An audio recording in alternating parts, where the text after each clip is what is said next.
अस्सलाम वालेकुम नाजरीन, आप देख रहे हैं प्रोग्राम खबर गर्म है। मैं हूं सोनिया अदनान। नाजरीन, आइंदा माली साल 2022-2023 का 9,500 अरब रुपए का विफाकी बजट कल कौमी असम्बली में पेश किया जाएगा, जिसमें इक्तिसादी तरक्की का हदफ 5% मुकर्रर किया गया है। वजीर खजाना मिफ्ता इस्माइल ने अब से कुछ देर पहले इक्तिसादी जायजा रिपोर्ट भी पेश की है। इस पर भी जरा आज प्रोग्राम में बात करेंगे, लेकिन सबसे अहम सवाल यह है कि इस बजट में आवाम के लिए क्या होगा, क्योंकि आवाम का कंसर्न ये नहीं है कि हमारा ट्रेड डेफिसिट क्या है, हमारा करंट अकाउंट जो खसारा है, करंट अकाउंट डेफिसिट है वो कम हो रहा है, ज़्यादा हो रहा है, ओवरऑल हमारी जीडीपी ग्रोथ क्या है, बल्कि आवाम का कंसर्न है तो सिर्फ इस चीज़ से, क्योंकि जब भी बजट आता है तो आवाम का इंटरेस्ट इसलिए बढ़ जाता है कि आवाम को ये होता है कि उनके लिए इस बजट में क्या रिलीफ है, क्योंकि आवाम का कंसर्न सिर्फ ये है कि उन्हें सस्ता पेट्रोल मिले, सस्ती बिजली मिले, गैस मिले और आम अशे ज़रूरिया जो हैं वो सस्ती हो सकें। तो क्या ये आवाम दोस्त बजट होगा? इस वक्त मईशत के हवाले से जो सूरत हाल है, हम देख रहे हैं कि ज़र मुबादला के गिरते ज़खायर, IMF की सख्त शराइत, डॉलर बेकाबू, तो इस सारी सूरत हाल के अंदर क्या आवाम को कोई रिलीफ मिलेगा इस बजट के अंदर? तफसील से तमाम तर जो मामलात हैं उन पर बात करेंगे, और बात करने के लिए हमारे साथ जो पैनल मौजूद है, माहिर मुआशियात डॉक्टर वकार मसूद साहब प्रोग्राम में हमारे साथ मौजूद हैं। इसके साथ साथ माहिर मुआशियात डॉक्टर हसन जावेद साहब भी प्रोग्राम में हमें ज्वाइन करेंगे। आप दोनों मेहमानों का बहुत शुक्रिया। डॉक्टर वकार मसूद साहब, सबसे पहले सर आगाज़ आपसे ही कर लेते हैं। अब से कुछ देर पहले वज़ीर ख़ज़ाना मिफ्ता इस्माइल साहब ने इक़्तिसादी जायज़ा रिपोर्ट भी पेश की। हमने देखा कि ओवरऑल इकॉनमी के हवाले से पिछले साल सूरत हाल क्या रही, आइंदा क्या होगा, एक पूरा खुलासा भी बयान किया। तो ओवरऑल इस इक़्तिसादी रिपोर्ट को कैसे एनालाइज करेंगे सर आपको? और दूसरा सर, इस वक्त जो ओवरऑल सूरत हाल है, ज़र मुबादला के गिरते ज़खायर, IMF की सख्त शराइत, ओवरऑल महंगाई का एक बोझ जो है आवाम पर, आपको लगता है कि इस सारी सूरत हाल के अंदर आवाम के लिए कुछ है इस बजट में? इसको आवाम दोस्त कह सकते हैं? बहुत शुक्रिया सोनिया। देखिए, जो इक़्तिसादी जायज़ा है वो तो उसके मुतालिक खबरें, उसका एक बहुत हिस्सा पहले से हमारे सामने आ गया है, खुसूसन ग्रोथ के हवाले से, और काबिल ज़िक्र ग्रोथ हुई है। और ये यकीनन एक अच्छा वाक़या है और अच्छी बात है।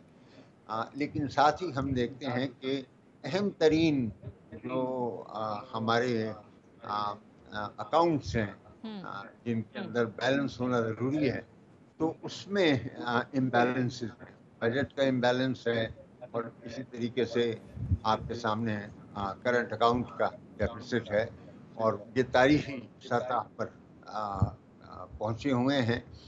और उनकी वजह हम सबको मालूम है, क्योंकि पिछले जब से नई हुकूमत आई है और उससे ज़रा पहले से ये ये चीज़ सबको वाज़ेह थी कि 7 मार्च को जो रिलीफ पैकेज था, उसने मईशत के अंदर एक बिल्कुल नया उन्सर दाखिल कर दिया था कि आपके पास इन कीमतों को मुंजमद कर दिया गया जून तक के लिए, और उसकी कॉस्ट कोई 500 अरब कह रहा है, कोई 300 साढ़े 300 अरब या इस तरह की जो हैं वो हो रही थी। तो उनके ऊपर फैसला करना हुकूमत के लिए एक बहुत बड़ा मसला बना रहा।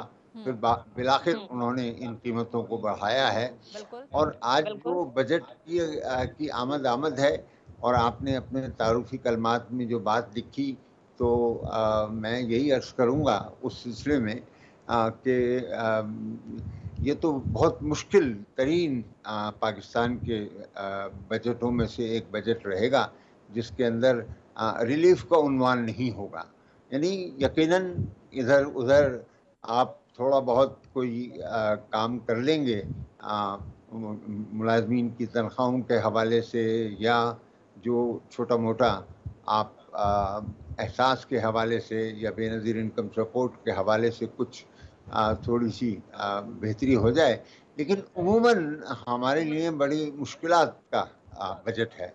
और उसकी वजह आपके सामने है कि ये जो अदम तवाज़ुन था, उसको अगर पूरा करना है, उस तवाज़ुन को बहाल करना है, तो फिर आपने या बड़े पैमाने पर अपने अखराजात को कम करना होगा या आप अपनी आमदनी बढ़ानी होगी। आमदनी बढ़ाने का सिलसिला जो है वो भी लोगों की तकलीफ ही का बाइस होगा, क्योंकि वो टैक्सेशन से रिलेटेड है। और जहाँ तक अखराजात का ताल्लुक है तो एक बेचारा जो तरक्याती खर्चा है वही काटा जाता है, बाकी सारे जो खर्चे हैं वो उनके ऊपर हुकूमत की कोई दस्तरस नहीं होती कि वो उसमें कमी कर सके। तो लिहाजा वो स्टिकी तो डॉक्टर एक्सपेंडिचर्स साहब, हैं कौन जो कौन से शोबे ऐसे हैं जहां पर आवाम को रिलीफ दिया जा सकता है? जैसे आपने कहा कि जिस तरह से पेंशन में इजाफा, या फिर आपको लगता है कि इस बजट में इस सूरत हाल के अंदर तनख्वाहों में इजाफा हो सकता है, या ओवरऑल कौन से ऐसे शोबे हैं जहां पर गवर्नमेंट इस मौशी सूरत हाल के अंदर, इस संगीन चैलेंज के अंदर भी आवाम को रिलीफ दे सकती है? सोनिया, मुझे नज़र नहीं आता सिवाय इन दो बातों की जो मैंने आपके सामने रखी हैं। आप इसमें पेंशन का जिक्र किया, थोड़ा बहुत जो है वो तनख्वाहों में इजाफे की बात हो जाएगी, क्योंकि लोगों के ऊपर बहुत उनका असर है इस महंगाई का, और ख़ुसूसन पेट्रोल वगैरह के हवाले से। इसके अलावा जो दूसरा इलाका है वो यही बेनज़ीर इनकम सपोर्ट प्रोग्राम का है। और अभी जब उन्होंने ये कीमतें बढ़ाई थी तो ये कहा गया था कि हम जो निचले तबके के लोग हैं उनके लिए हम अलग से एक इनकम ट्रांसफ़र करेंगे, कोई 2000 रुपये माहाना के हिसाब से। वो लोग जो पहले से ही इनकम सपोर्ट प्रोग्राम के अंदर जिनका रजिस्ट्रेशन हुआ है, यानी एहसास के डेटा में मौजूद हैं, उनको सपोर्ट करेंगे। ठीक है सर, आप साथ ही रहेगा, मैं जरा डॉक्टर हसनैन साहब को भी शामिल गुफ्तगू कर लूं। डॉक्टर साहब, ओवरऑल तो हालात और फिगर्स जिस तरह से अभी डॉक्टर वकार मसूद साहब भी बात कर रहे हैं कि अच्छे नहीं है, इन हालात में इस बजट के साल साथ आने वाले साल में आप सूरत हाल क्या देख रहे हैं? आपको लगता है कि ओवरऑल बजट के इस साल में सूरत हाल में कुछ बेहतरी आएगी? हुकूमत के पास कोई ऐसा प्लान है कि कुछ बेहतरी लाई जाए, या ऐसे ही साल सवा साल गुजर जाना है?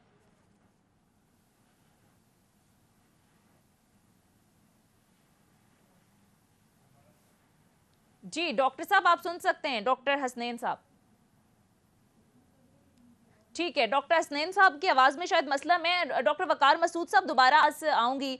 सर, अगर टैक्सेस की बात करें तो आने वाले बजट में टैक्स का जो हदफ रखा गया है हुकूमत की जानिब से वो 7255 अरब का रखा गया है, जिसमें पेट्रोलियम लेवी की मद में 406 अरब रुपए इकट्ठे किए जाएंगे, डायरेक्ट टैक्सेस की मद में 2711 अरब रुपए इकट्ठे किए जाएंगे, जो कि पिछले साल से 600 अरब ज़्यादा हैं। इसी तरह डायरेक्ट टैक्सेस की मद में 600 जो अरब हैं वो पिछले साल से ज़्यादा हैं, 800 अरब ज़्यादा सेल्स टैक्स पिछले साल की निस्बत ज़्यादा है। फिर कस्टम ड्यूटी की अगर बात करें तो 58 अरब रुपए पिछले साल की निस्बत ज़्यादा हैं। एक तरफ गवर्नमेंट बात कर रही है कि टैक्स कलेक्शन एक बहुत बड़ा मसला है, 22 करोड़ की आबादी में सिर्फ 25-26 लोग हैं जो कि टैक्स पेयर हैं, टैक्स अदा करते हैं। तो सर, ये जो इनडायरेक्ट टैक्सेस का बोझ आवाम पर पहले भी लगाया जाता रहा, अब फिर से आवाम पर बोझ आएगा, तो आपको लगता है कि ये आम आवाम की जेब से ही सारे पैसे निकलेंगे? स्पेशली अगर सेल टैक्स की बात करें तो ये तो फिर आम अशिया ज़रूरिया पर टैक्स लगेगा जो कि मजीद महंगी होंगी।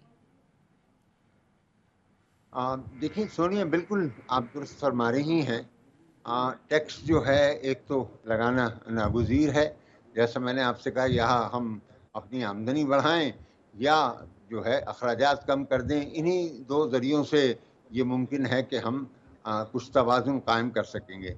अब देखिए, यानी अब ये जो इनडायरेक्ट वर्सेस डायरेक्ट टैक्सेस का ताल्लुक है, तो मैं हकीकतन मतलब यानी कि ये बड़ा पुरकशिश मौजूद गुफ्तगू है, और लोग समझते हैं कि इनडायरेक्ट टैक्सेस जो हैं वो बड़े उनके नेगेटिव वेलफेयर इफ़ेक्ट्स हैं। सही, इसमें दो राय नहीं है, लेकिन ये तो सारी मतलब डेवलपिंग कंट्री का काम है। कुछ ये ज़रूर हुआ है पिछले साल के अंदर कि हमारे यहाँ ये जो इतना ज़बरदस्त करंट अकाउंट डेफिसिट हुआ है, इतनी फिनोमिनल इंपोर्ट्स में इजाफा हुआ है, उन इंपोर्ट्स की और फिर एक्सचेंज रेट का इफेक्ट, इनकी वजह से आपको जो इंपोर्ट स्टेज के ऊपर कस्टम ड्यूटीज, एक्साइज ड्यूटी और सबसे बढ़ के सेल्स टैक्स हासिल होता है, उसमें बहुत ही ज़्यादा इजाफा हुआ है। लेकिन ये इत्तफाकिया अमर है, आगे चल के मेरे ख्याल में इसमें बराबरी आ जाएगी। लेकिन देखें, कोई बड़ा फर्क नहीं आएगा। ये जो डायरेक्ट और इनडायरेक्ट टैक्सेस हैं, इनके दरमियान में अगर इस दफा ज्यादा हो गए थे तो अगले वाले बजट में थोड़े से बेहतर हो जाएंगे। ठीक है, अब मैं आऊंगी हसनैन साहब को भी शामिल गुफ्तगू करूंगी। हसनैन साहब, अगर आप मेरी आवाज सुन सकते हैं तो सर, ओवरऑल जो इस वक्त सूरत हाल है मईशत की, फिगर्स भी अगर आप देखें, जिस तरह से डॉक्टर वकार मसूद साहब ने भी बात की, इन हालात में, इस बजट के साथ आने वाले साल में सूरत हाल क्या देख रहे हैं आप? अच्छा देखें जी, इसका अगर हालात का हम जायजा ले लें थोड़ा सा, तो 3 किस्म की चीजें होती हैं। मैं डॉक्टर वकार मसूद साहब की बात को एक्सटेंड करता हूँ कि मुझे कोई आवाम रिलीफ या आवाम को इससे कुछ रिलीफ नज़र आ रहा है, वो मुझे कोई बेहतरीन सूरत हाल नज़र नहीं आ रही, बल्कि मैं सख्त सूरत हाल देख रहा हूँ। 3 चीज़ें देखी जाती हैं आपकी इकोनॉमी में, जिसको स्ट्रक्चरल फ्लॉज कहते हैं। उसमें पहला तो है कि आपकी कंजम्पशन लेड जीडीपी ग्रोथ, दूसरा होता है कमोडिटी बेस्ड मार्केट, और तीसरा होता है lack of innovation and diversification. मैं कंपैरिजन में जाए बगैर अगर आपको बताऊं तो आपका जो इस टाइम पर आपका जो इन्फ्लेशन है, जिसको अफरात ज़र कहते हैं, वो 13.8 है, और अगर राउंड फिगर में अगर मुख्तलिफ चीज़ों में देखा जाए तो वो 14 पर भी पहुंचेगा, और मुमकिन है इसकी वजह से और भी बढ़ जाए। पेट्रोल को आप देख रहे हैं, तकरीबन इसकी जो है प्रोडिक्शन की जा रही है तकरीबन 275 तक जाने की। इसी तरीके से आपका एक्सचेंज रिजर्व जो हैं वो तकरीबन 18.57 बिलियन से कम होकर ये 9 समथिंग रह गए। अच्छा, अब ये डबल डिजिट के अंदर जो आपने इसको डिक्लाइन के ऊपर देखा है, तो फॉरेन एक्सचेंज रिजर्व जो हैं वो आपके कम होने की सूरत में आपके पास तो कोई इंपोर्टेड प्रोडक्ट्स आ नहीं सकते। लेकिन ये नहीं है कि हम माना नहीं चाहते, यानी अद्वियात, कोई केमिकल से रिलेटेड बाकी इंडस्ट्री, और दूसरी जो है वो स्ट्रक्चरल इंडस्ट्रियल डेवलपमेंट आपको नजर आनी चाहिए थी। हम ये देख लें कि सी पैक के तहत जो हमारे इकोनॉमिक जोन बनने थे, उसके अंदर हमारी इंडस्ट्रीज का, हमारा स्मॉल एंड मीडियम इंटरप्राइज का फोकस होनी थी रकम, उसके अंदर जो है वो ऐसी चीजें नजर नहीं आ रही जिसको हम स्ट्रक्चरल कह रहे हैं। और दूसरा हमें अंदर कॉन्ट्रैक्शन देखनी थी, जिसके अंदर टैक्स के ऊपर हमें काफी जोर से हाथ रखना था। जिस एरिया में हमें जीरो चाहिए, लास्ट बजट के अंदर अगर आप देखें तो IT बजट ने कोविड के जमाने के अंदर अंदर आपको 2 बिलियन देकर भारत के अंदर 150 अरब की आपकी जो IT एक्सपोर्ट्स हो रही हैं, उसके मुकाबले में $1 बिलियन हम नहीं कर रहे, और उसके ऊपर अगर हम 30% का टैक्स लगाएंगे तो मेरी रिक्वेस्ट भी होगी, और डॉक्टर वकार मसूद साहब भी इसको एक्सटेंड करेंगे कि IT एक्सपोर्ट के ऊपर हमें कम से कम हमें IT को रिलीज देना चाहिए। बाकी चीजों के अंदर अगर हम देखें तो 3 चीजें होती हैं जिसके अंदर हम रियल इकोनॉमी देखते हैं, कैसीनो इकोनॉमी देखते हैं, और तीसरा शैडो इकोनॉमी देखते हैं।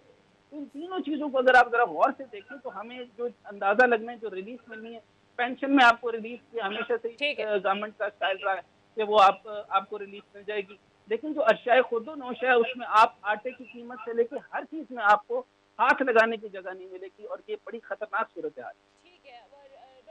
मसूद साहब, आप इस पर कमेंट कीजिएगा। जो डॉक्टर हसनैन साहब बात कर रहे हैं कि कौन कौन से जो शोबे हैं उनको टैक्स फ्री करना चाहिए, और दूसरा सर, हमारी जो फॉरेन एक्सचेंज रिजर्व हैं वो $10 मिलियन से कम रह गए। ओवरऑल एक क्राइसिस की सी सूरत हाल है, लेकिन ज़ाहिर डॉक्टर मिफ्ता इस्माइल साहब आज बड़े पुरुम्मीद थे और वो कह रहे थे कि मुल्क डिफॉल्ट के खतरे से बाहर आ गया है। आपको लगता है कि ये खतरा अब टल गया है?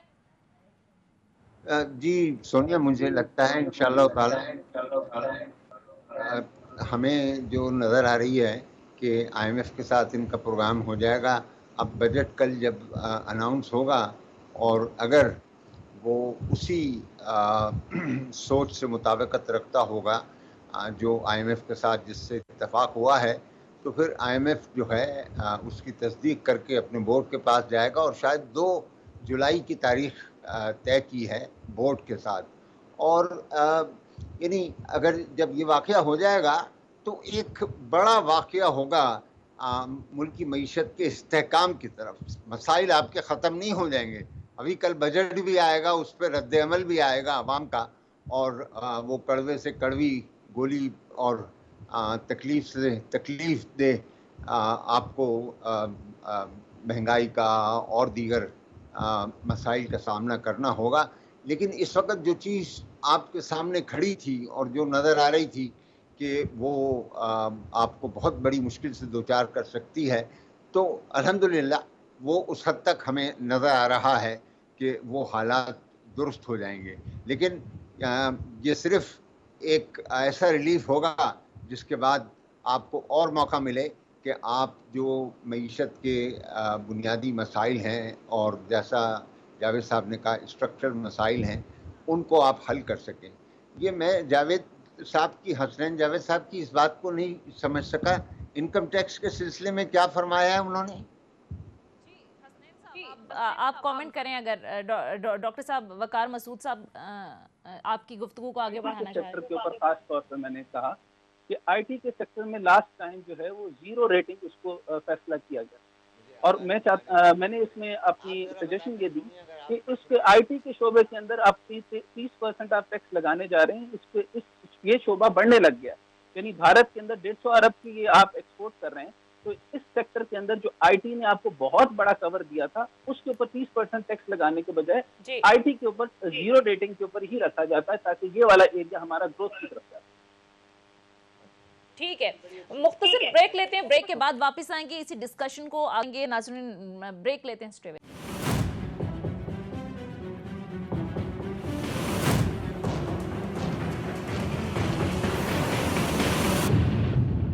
ब्रेक के बाद खुश आमदीद एहतशामुल हक साहब, सीनियर एनालिस्ट भी हमें प्रोग्राम में ज्वाइन कर चुके हैं। एहतशाम साहब, कमज़ोर मईशत और आइंदा बजट कल पेश होने जा रहा है, क्या लगता है आपको, क्या ओवरऑल सूरत हाल देख रहे हैं आवाम को रिलीफ के हवाले से? आपको लगता है कि कुछ ना कुछ आवाम के लिए होगा या मुश्किलात मज़ीद बढ़ने जा रही हैं?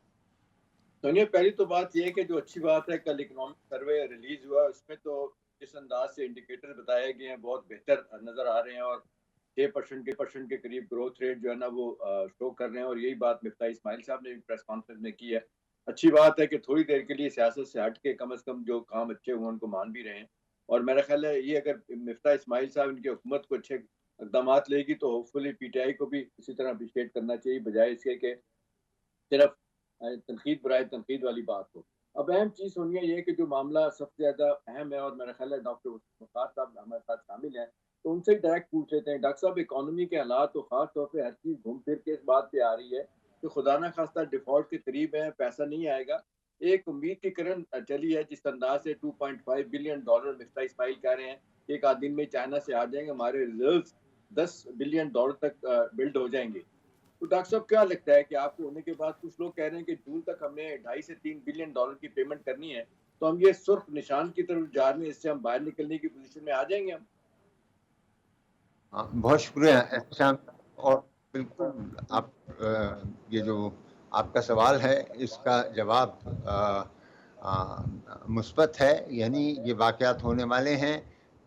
चाइना से पैसे भी आ जाएंगे, और आप देखें हमारे इस वक्त जो अबूरी गवर्नर हैं स्टेट बैंक के, 2 दिन पहले उन्होंने वाशगाफ अल्फाज में ये बात बताई है सारे मुल्क को कि पाकिस्तान में जो हालात श्रीलंका को जिन हालात का सामना है, ऐसी कोई बात पाकिस्तान के लिए नहीं है। और मैंने अभी आपसे आने से पहले मैं बता रहा था सोनिया को इस प्रोग्राम में ही कि ये अगर कल बजट IMF से जो अफ़ाम तफ़हीम हुई है उसके मुताबिक आ जाता है, तो हम फिर बहुत जल्दी IMF की ट्रांच भी मिल जाएगी, वर्ल्ड बैंक IMF से भी पैसे मिल जाएंगे और एशियन डेवलपमेंट बैंक से भी पैसे मिल जाएंगे। तो ये एक जो इस्तरारी कैफियत हम पे तारी थी इस मईशत पर, इस मुल्क पर, मैं देख रहा हूँ कि वो ठीक हो जाएगी, हम उससे निकल आएंगे।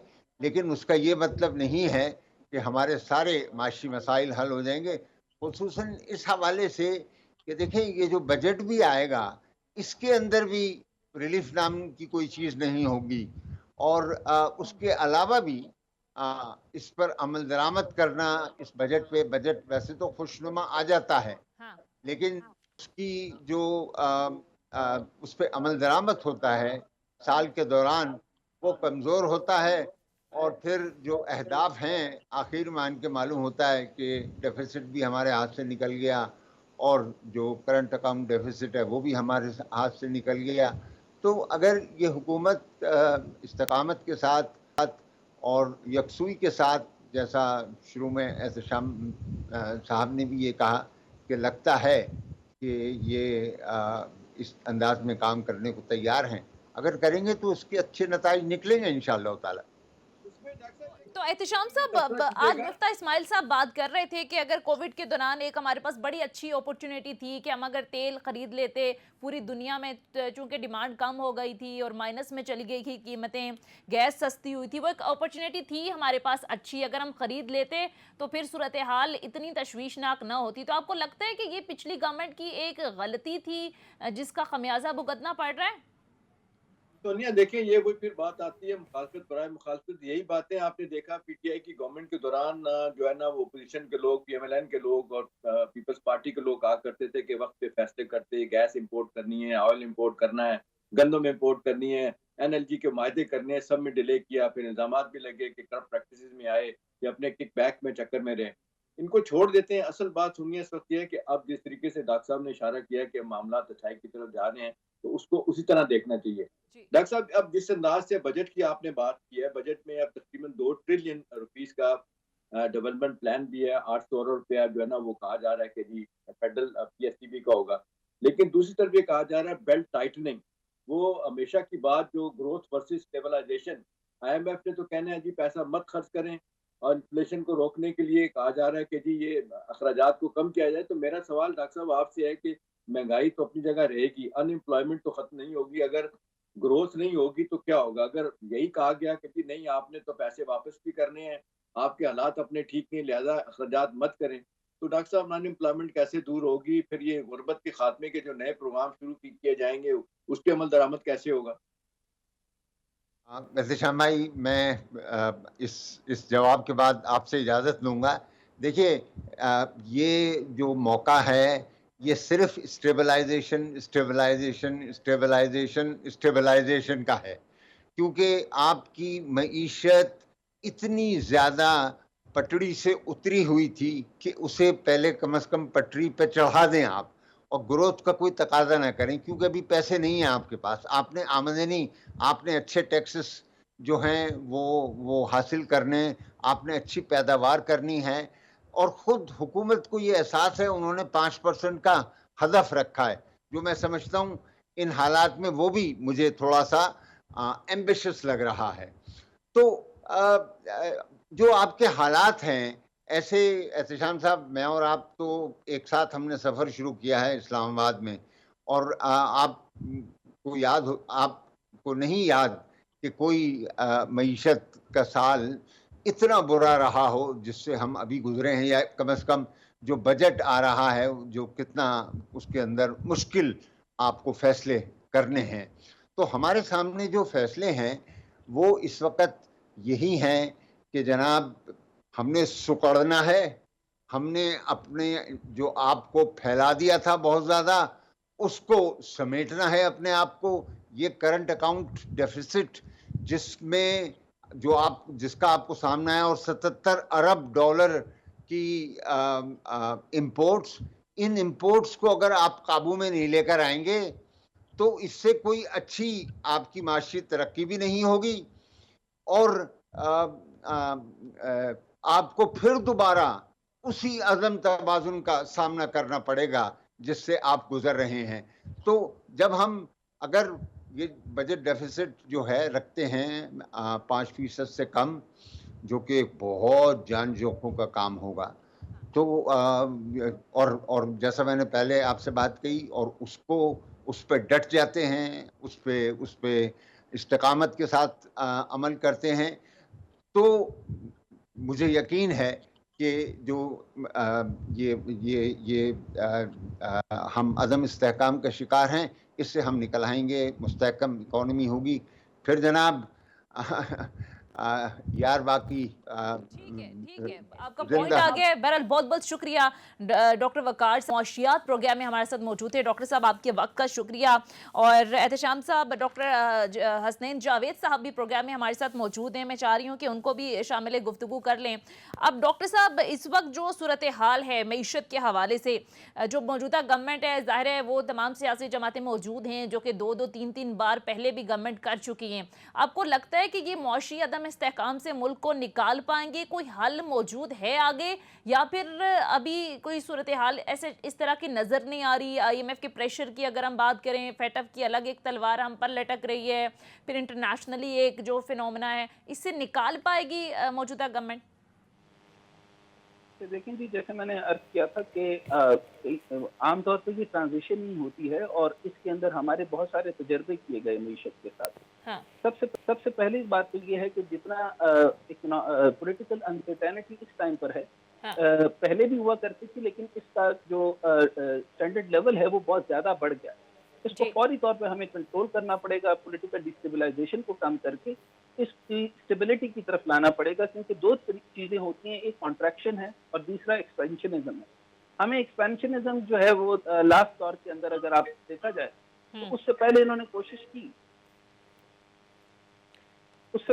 कोशिश की, लेकिन वो बुनियादी तौर पे कोई तरीका ठीक नहीं निकला। अब अगर आप देखें कि माली साल में देखें तो 41 अरब डॉलर की जरूरत अगली है, कर्जों की अदायगी में 21 बिलियन डॉलर, करंट अकाउंट खसारे को पूरा करने के लिए तकरीबन 12 बिलियन की जरूरत है, ज़र मुबादला के जखीरे को महफूज करने के लिए 8 अरब डॉलर की जरूरत है। तो कुल मिलाकर आपके जो एक्सपेंशनिज्म को देखें, आप एक्सपेंशनिज्म की तरफ किसी सूरत नहीं जा सकते, कॉन्ट्रैक्ट करना पड़ेगा। और फिर जैसे मैंने अभी अर्ज की और वकार मसूद साहब को भी मैंने अर्ज की थी कि ये जो 30% का टैक्स आपने IT के शोबे पे लगाया, इसके ऊपर 0 रेटिंग पे लाना पड़ेगा, क्योंकि इसने आपको कोविड के जमाने में और पिछले बजट के अंदर आपने इसके अंदर 100% इजाफा इसलिए किया था, इसको टैक्स से रिलीफ भी दिया था ताकि ये ग्रोथ कर सके। अच्छा, ये ग्रोथ का सब्जेक्ट नहीं है, बेसिकली कॉन्ट्रैक्ट हो रहे हैं, हमें हर तरफ से कॉन्ट्रैक्ट करना चाहिए, FTR में कॉन्ट्रैक्ट करना चाहिए। मसलन अगर मैं मोटे मोटे हेड्स आपको बता दूं, जिसमें डोमेस्टिक डेट सर्विसिंग है, फॉरेन डेट सर्विसिंग है, डिफेंस है, पेंशन है, सब्सिडीज है, सिविल गवर्नमेंट है, ग्रांट एंड ट्रांसफर है, इसको टोटल को मिला करके आपको एक्सपेंशनिज्म इसको कॉन्ट्रैक्शन में लेकर आए, यानी सुकेड़े, लेकिन टैक्स फ्री जहां पर IT का शोबा है उसके ऊपर देखना पड़ेगा, और बाकी शोबा जात जिसके अंदर हमें फौरी तौर पे इसको थोड़ा सा खोलना होगा उसको मजमूई तौर पे करना पड़ेगा, क्योंकि आपके पास तकरीबन कुल मिलाकर अगर आपको IMF से, अरब अमारात से, सऊदीया से तकरीबन आपको 33 से 36 अरब बिलियन डॉलर आपको चाहिए। अगर आपको ये नहीं मिलता तो फॉरेन रिजर्व आपके तकरीबन 18 पॉइंट समथिंग से तकरीबन 9 इशारिया समथिंग पर आ गए हैं, जिसकी वजह से इंपोर्ट्स आपकी जो है वो आपने उसको कंट्रोल किया नहीं है, कंट्रोल लग चुका है।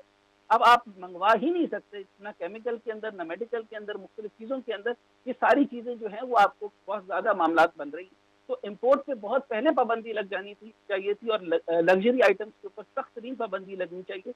नहीं तो आप, इससे बात मैं बिल्कुल मुत्तफिक हूँ कि जो इंडिकेटर्स जैसे मैंने आपको अर्ज की थी इससे पहले भी कि कंजम्पशन लेड GDP ग्रोथ हो गई, या कमोडिटी बेस्ड मार्केट हो गई, या लैक ऑफ इनोवेशन और डाइवर्सिफिकेशन, इन तीन की मद के अंदर जो मेन बेसिक एलिमेंट और इंडिकेटर्स देखें उसमें आप तकरीबन बैंकरप्सी के करीब नहीं है, लेकिन आपको एहतियात की बहुत जरूरत है और सख्त तरीन कॉन्ट्रैक्शन की जरूरत है। जो एक्सटर्नल अकाउंट का है, इसको आपको क्या लगता है कि कैसे मैनेज किया जाए? क्योंकि यही वो प्रॉब्लम है जो हर 2-3 साल बाद जब हम 5-5.5% की ग्रोथ पर पहुंचते हैं तो हमारा जो एक्सटर्नल अकाउंट का डेफिसिट है वो बढ़ जाता है। तो इस सूरत हाल को कैसे आपको लगता है कि मैनेज किया जा सकता है?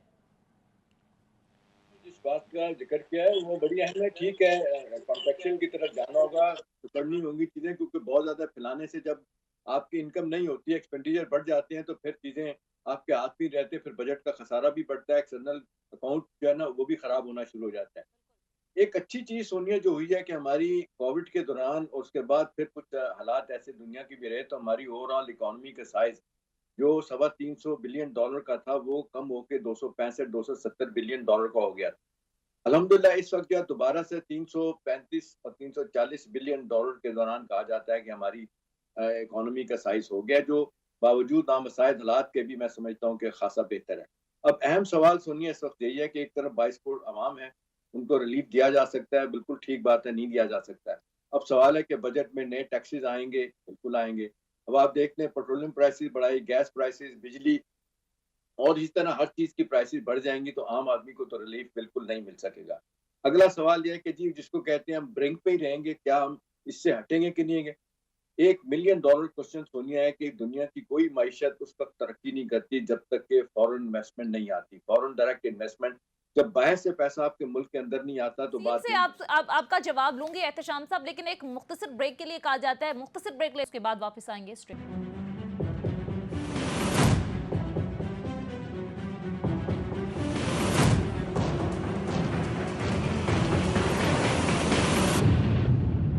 ब्रेक के बाद खुश आमदीद। एहतशाम साहब, ब्रेक पर जाने से पहले आप बड़ी इंपॉर्टेंट बात कर रहे थे, क्योंकि ये एलिमेंट जो मिस्ड है, पिछले कई सालों से हम देख रहे हैं कि एक्सपोर्ट्स की तो बात हम करते हैं, रेमिटेंसेस भी हमारी ग्रेजुअली जो हैं वो बढ़ती हैं, लेकिन फॉरेन इन्वेस्टमेंट हमें कहीं नज़र नहीं आ रही।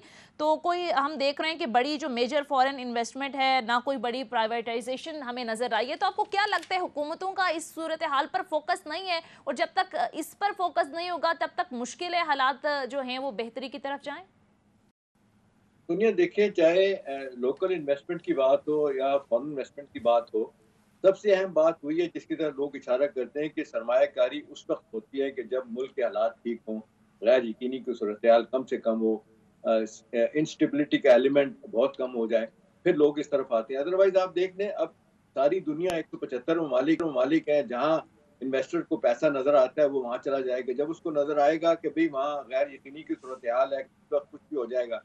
गैर यकीनी की सूरत हाल के अलावा एक और एलिमेंट जो हमारे कॉन्टेक्ट में सोनिया हमेशा सुसाइडल साबित हुआ है, हमारे यहाँ पॉलिसीज में कंसिस्टेंसी नहीं है।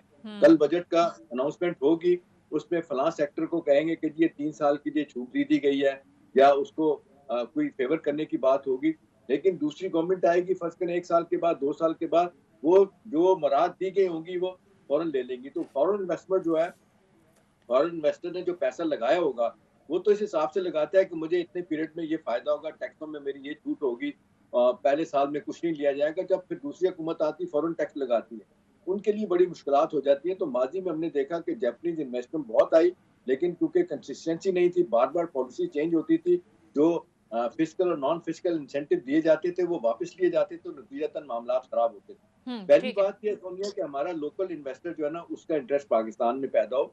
जो लोग कम देख रहे हैं 90s की दहाई, 2000 के दहाई में देखा, जो श्रीलंका चले गए, बांग्लादेश चले गए, बाकी जगहों पे चले गए, इन्वेस्टमेंट उनकी नहीं, कराची के हालात इतने खराब हुए थे, अब वो अगर थोड़ा सा वापस आए, उनको ले आउट किया जाए, तो सबसे ज्यादा बात है फॉरेन, हमारा जो ओवरसीज पाकिस्तानी है सोनिया, 120 से 150 बिलियन डॉलर उनके हाथ में पड़ा हुआ है। वो इन्वेस्ट करना चाहते हैं, जब मुल्क में आते हैं तो उनको तरह तरह की आजमाइश से गुजरना पड़ता है, उनसे पैसे मांगे जाते हैं, रिश्वत मांगी जाती है, वो चले जाते हैं। हुकूमत को कोई मैकेनिज्म बनाना चाहिए कि लोगों को एतमाद में लिया जाए और इन्वेस्टमेंट की जाए। इन्वेस्टमेंट होगी तो बात होगी। हुकूमतों के पास खर्चने के लिए कुछ नहीं है। ये तो अब ये प्राइवेट सेक्टर की गेम है। प्राइवेट सेक्टर को कैसे ले आउट किया जाएगा, उन्हें कैसे मराद दी जाएंगी, उनका कैसे एतमाद बहाल होगा, ये अगर हो जाता है तो सोनिया हमारे लिए सूरत अच्छी हो जाएगी, से निकलने में कामयाब हो जाएगी। ठीक है। और हसनैन जावेद साहब, ये आपको लगता है कि ये मुश्किल तरीन बजट होगा गवर्नमेंट के लिए, क्योंकि गवर्नमेंट कह रही है कि IMF की से जो मुआहदा किया था वो पिछली गवर्नमेंट ने किया था, और अब ज़ाहिर है जो टैक्स हदफ रखा गया है वो भी 7,255 अरब का है। ज़्यादातर इसमें इनडायरेक्ट टैक्सेस हैं,